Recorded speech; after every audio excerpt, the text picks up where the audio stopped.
Le Bénin. 112 600 km², 8 millions d'habitants environ. C'est l'un des pays les plus petits et les moins peuplés d'Afrique. Mais au Bénin, la grandeur n'a rien à voir avec la taille. Pour ceux qui le connaissent bien, c'était le Dahomey, donc le quartier latin de l'Afrique. Il le demeure en dépit du changement de nom. C'est aussi le laboratoire de la démocratie et l'un des pays les plus stables du continent. Toute chose qui inspire respect. Mais il y a mieux.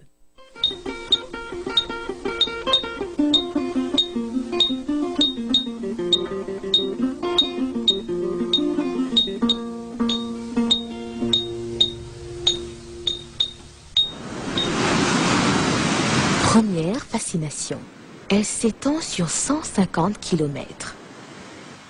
Sur cette côte, nous allons visiter 3 villes. Grand Popo, Ouidah et Cotonou, que vous voyez à l'instant. C'est la principale porte d'entrée du pays quand on vient par avion ou par bateau. C'est aussi le centre des affaires par excellence. Plus de 60% de l'activité commerciale du pays se brasse dans cette métropole tentaculaire, mais du reste très chaleureuse. Le port. Il dessert les pays de l'Hinterland, notamment le Niger et le Burkina Faso, qui lui font entièrement confiance parce qu'il répond aux normes du Code international pour la sécurité des navires et des installations portuaires, ISPS. Même le géant Nigeria le sollicite fréquemment.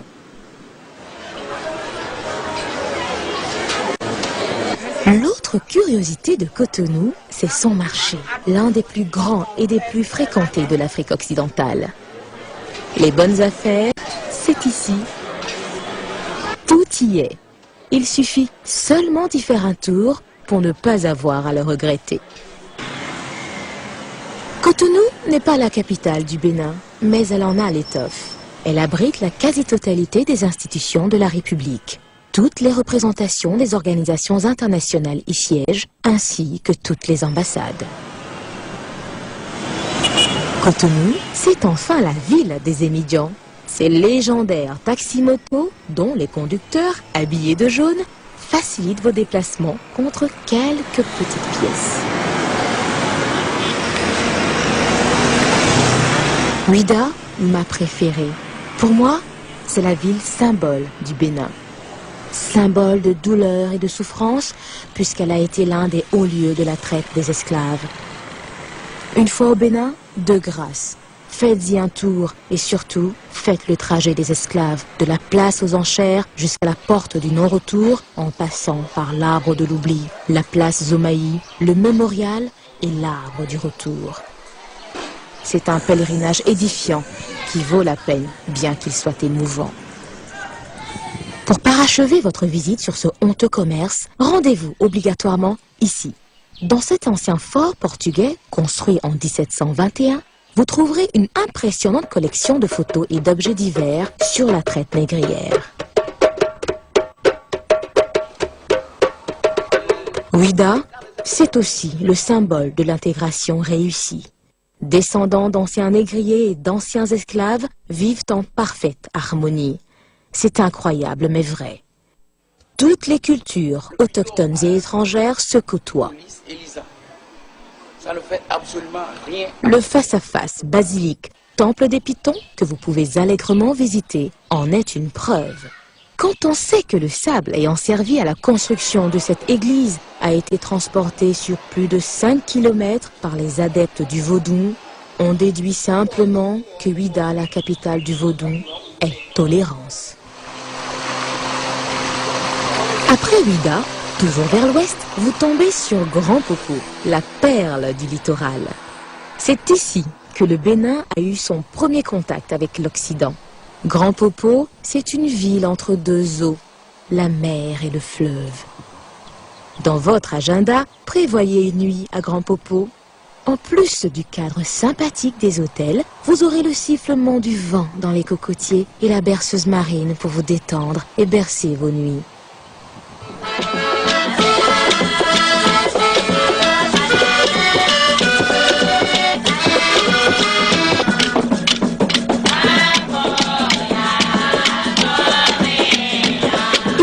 comme à Ouidah, vous avez des familles portant les noms des anciens explorateurs et négriers, tels que Olympio, Johnson, Freitas, d'Almeida, Bento, Bovis, de Souza, Lemon, Gomez, d'Oliveira, Olivier de Montaguer, et j'en oublie.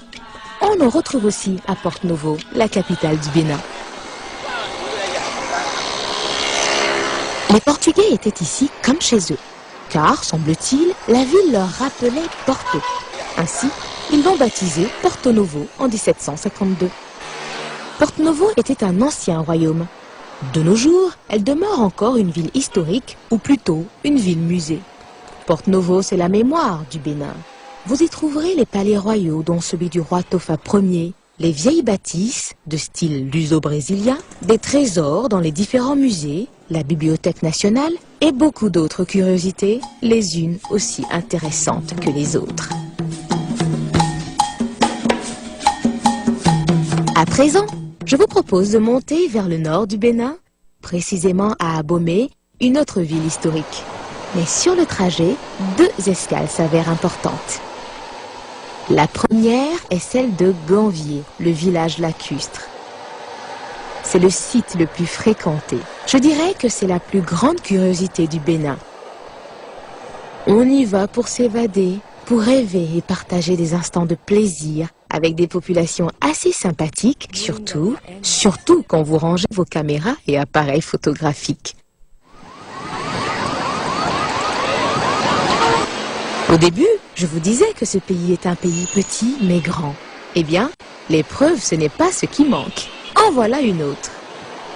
Toussaint Louverture, le premier général noir de l'armée française, le libérateur d'Haïti, le premier des Noirs au pays des Blancs.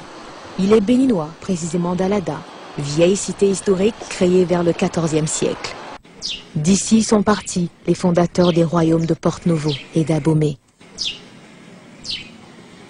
Bienvenue à Abomey, la ville du roi Béhanzin, le farouche opposant à la pénétration française au Dahomey.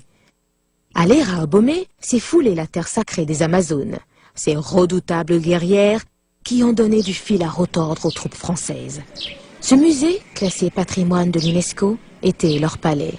Ici, vous verrez les trônes des rois, les tombeaux de quelques-uns d'entre eux, leurs vêtements, leurs armes et d'autres objets utilitaires. Le guide vous dira que Abomey avait une puissante armée, la mieux organisée de son époque. Il n'aura pas menti. Le village archéologique situé à 9 km d'Abomey en dit long sur la stratégie de guerre de cette armée. Doucement. Pas à pas. Je vous recommande vivement de visiter ce site de 7 hectares environ pour découvrir l'ingéniosité de ce peuple et les vestiges qui ont été retrouvés dans ces bunkers.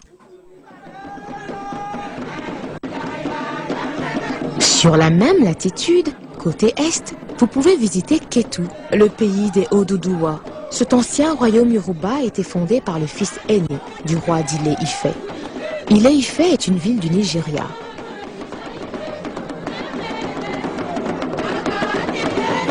La plus grande attraction de Kétou, ce sont ces deux portes magiques mâles et femelles. Elles sont dotées de pouvoirs surnaturels incroyables qu'il serait fastidieux d'énumérer ici. Abordons à présent les hauteurs du Bénin. Je vous le dis tout de suite, ça n'a rien à voir avec le Kilimandjaro. Ce sont des collines et des chaînes de montagnes proportionnelles à la taille du pays. Regardez, celle de Dassazoumé. Au pied de l'une d'elles, une grotte mariale a été aménagée depuis 1954 parce que l'endroit ressemblerait à Lourdes. Autrefois, ces collines étaient de véritables boucliers, voire des forteresses contre l'envahisseur.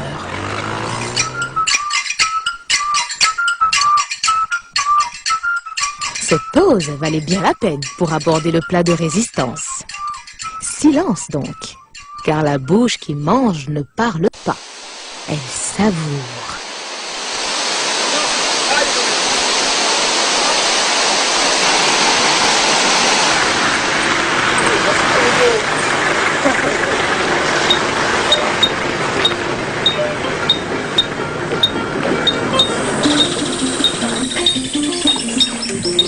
Vous avez successivement vu les chutes de Tanougou et de Kota, ainsi que le magnifique paysage de la Takora que la caméra a du mal à restituer. À présent, vous êtes dans le parc 100% naturel de la Pendjari.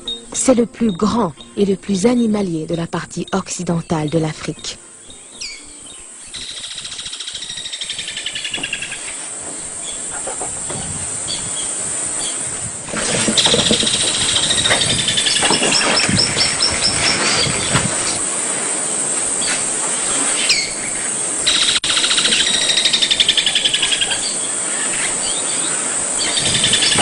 Les Tatasomba.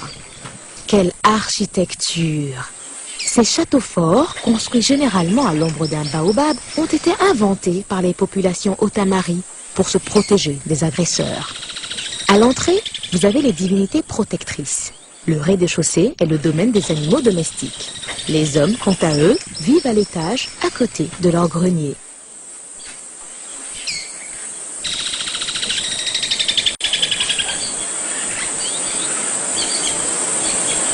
Nous n'allons pas nous quitter sans faire un tour à Parakou, la métropole du Septentrion, la ville du premier président du Bénin.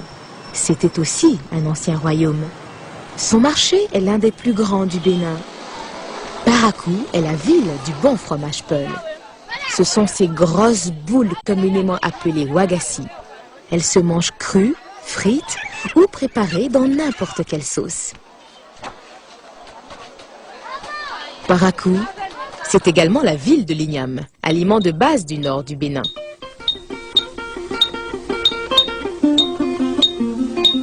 Que vous dire d'autre sur ce petit mais grand pays? Ah, j'allais oublier. En venant au Bénin, prenez juste ce qu'il faut. Sur place, vous pouvez faire toutes les opérations bancaires comme si vous étiez à New York. Quant aux hôtels, n'en parlons pas. 5 étoiles, il y en a. 4, 3, même 2 étoiles, il y en a aussi du sud au nord et de l'est à l'ouest. Chez nous, au quartier latin, on dit qu'il y en a pour tous les goûts et pour toutes les bourses.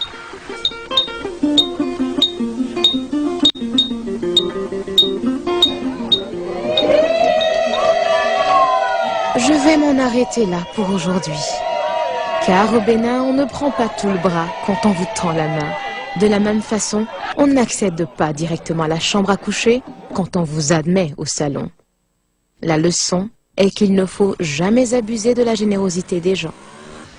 Merci pour votre attention et à bientôt!